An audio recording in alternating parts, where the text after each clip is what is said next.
आज का हमारा टॉपिक है ओम्स लॉ। सबसे पहले ओम लॉ को डिफाइन करने से पहले हम ये पढ़ लेते हैं भाई ओम्स लॉ किसने और कब दरियाफ्त किया। तो ओम्स लॉ जो है वो 1827 में दरियाफ्त हुआ और दरियाफ्त करने वाले का नाम जॉर्ज साइमन ओम था। इसके नाम ओम होने की वजह से ही इस लॉ को ओम्स लॉ का नाम दिया गया। इस लॉ को अगर हम कंप्लीटली डिफाइन करना चाहें तो हमारे पास एक फार्मूला आता है आई बराबर है वी बटा आर। इसको हम लिख सकते हैं आई इनवर्सली वी बटा आर। अब इससे हमारे पास जो एक बार इसको हम साइड पे करें तो हमारे पास जो फार्मूला बनता है वो है करंट डायरेक्टली प्रोपोर्शनल है वोल्टेजेस के, और वी को साइड करने पर हमारे पास फार्मूला बनता है आई इनवर्सली प्रोपोर्शनल आर, यानी करंट इनवर्सली प्रोपोर्शनल है करंट के और रेजिस्टेंस से। इससे हमें पता चल जाता है। अब इसको रेजिस्टेंस से हटाते हैं तो हमारे पास जो फार्मूला बनता है आई डायरेक्टली प्रोपोर्शनल है वी। इससे हमें पता चलता है एक चीज जो है वो ज्यादा हो रही है तो दूसरी चीज भी ज्यादा हो रही है, एक चीज कम हो रही है तो दूसरी चीज भी कम हो रही है। तो हमने एक बार जब रेजिस्टेंस को साइड पे कर दिया तो हमारे पास जो फार्मूला बन गया, इसको तरतीब सही तरह दे तो हमारे पास फार्मूला है वी डायरेक्टली प्रोपोर्शनल करंट। ठीक है, अब इससे जो है डायरेक्टली प्रोपोर्शनल का जहाँ यूज होता है वो बता दिया भाई, एक चीज बढ़ रही है तो दूसरी बढ़ रही है। अब इसको डिफाइन करते हैं कि वोल्टेजेस जो है उनके बढ़ने से जो हमारे पास करंट है वो भी बढ़ जाएगा और वोल्टेजेस अगर कम हो गए तो करंट भी हमारे पास कम हो जाएगा। अब इसको सबसे पहले हम डिफाइन करते हैं एक डायग्राम के जरिए।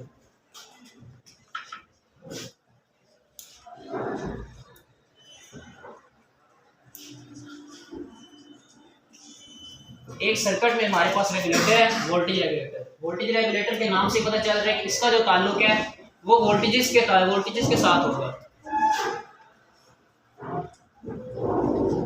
और इसके अंदर हमने एक एमीटर ऐड किया है। एमीटर का काम होता है वायर में से जो करंट गुजर रहा है उसकी पैमाइश करना।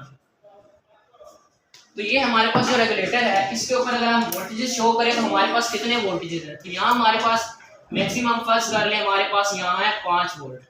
ठीक है, तो हमारे पास जो वायर में से गुजरने वाला करंट होगा वो होगा 0.5 एम्पियर।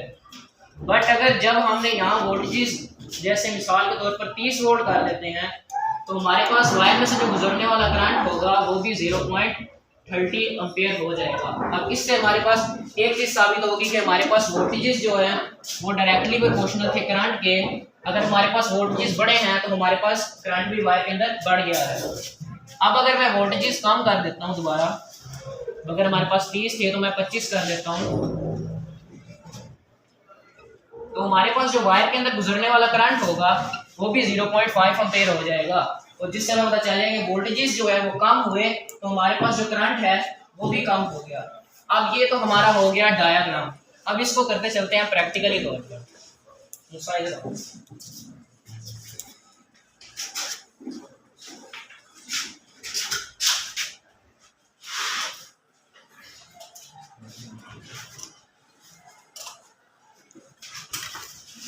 ये हमारे पास जो वोल्टेजेस हैं वो फुल शो नहीं है, यानी हमारे पास जो वोल्टेजेस हैं वो कम है, जिसकी वजह से हमारा जो लाइट है वो कम ग्लो कर रहा है। अब इधर हमें एमीटर की जरूरत नहीं है क्योंकि एमीटर का काम भी हमारी लाइट कर रही है। डायग्राम के अंदर हम लाइट को शो नहीं कर सकते जिसकी वजह से हमने एमीटर का यूज किया।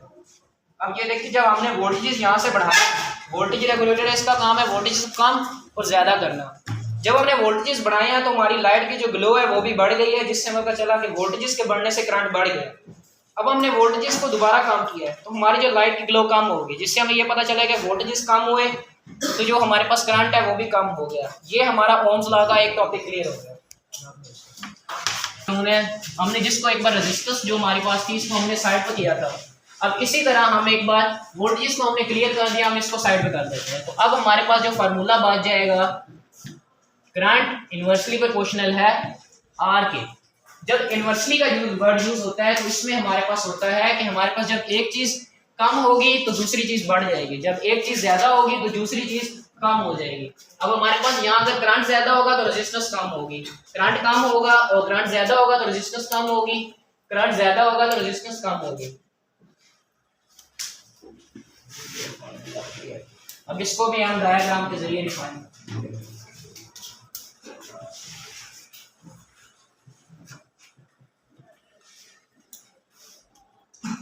ये हमारे पास एक लाइट है। अब इसमें जो है अभी हमने रेजिस्टेंस ऐड नहीं की।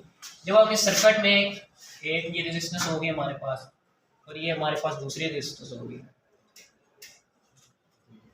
अब यहाँ पे हमारे पास, हम वोल्टेज की बात नहीं कर रहे, हम करंट ही ले लेते हैं। जब हमारे पास यहाँ से करंट चलना शुरू होगा तो उसका पहली रेजिस्टेंस के साथ टकराएगा।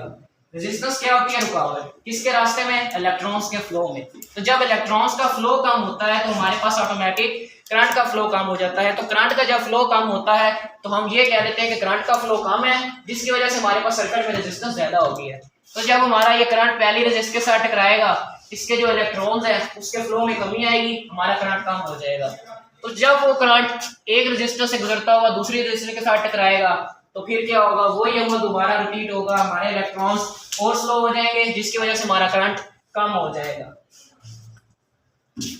अब जैसे जैसे हम रेजिस्टेंस बढ़ाते जाएंगे वैसे वैसे इलेक्ट्रॉन्स कम होते चले जाएंगे और हमारी जो इलेक्ट्रॉन्स की जो फ्लो है वो कम होता चला जाएगा और हमारा करंट कम होता चला जाएगा, जिससे हम कहेंगे कि करंट जो हमारे पास है इनवर्सली प्रोपोर्शनल है जो रेजिस्टेंस के।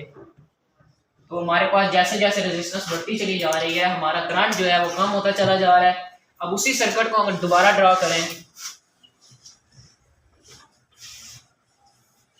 तो हमारे पास जो यहाँ दो रेजिस्टेंस थी जिसकी वजह से हमारे पास टकराने से उनका करंट कम हो रहा था, तो वैसे ही अगर जो दो रेजिस्टेंस एक रेजिस्टेंस हमने हटा दी, अब वहाँ रेजिस्टेंस खत्म हो गई, तो हमारा जो करंट है वो सिर्फ एक रेजिस्टेंस के साथ टकराएगा, जिसकी उसके इलेक्ट्रॉन में फ्लो जो पहले की मुनासिबत कम होगा, इलेक्ट्रॉन जो उनके फ्लो जो कम हो रहा था वो पहले से ज्यादा नहीं होगा, जिसकी वजह से हमारा जो करंट है वो सिर्फ एक रेजिस्टेंस के साथ टकराने के बाद आगे सर्किट को मुकम्मल तौर पर कंप्लीट कर देगा। जैसे पहले यहाँ रेजिस्टेंस जो ज्यादा थी, एक से ज्यादा थी, जैसे जैसे वो रेजिस्टेंस के साथ टकराता चला जाता था करंट, हमारी जो इलेक्ट्रॉन्स का फ्लो था वो कम होता चला जाता था और हमारा जो सर्किट था वो सही तरीके से काम नहीं कर पाता था। अब हमारा ये तो हो गया ओहम्स लॉ क्लियर। अब इसमें जो हमारे पास मेन टॉपिक्स आ जाते हैं, हमें वोल्टेजेस के बारे में भी सबको पता है।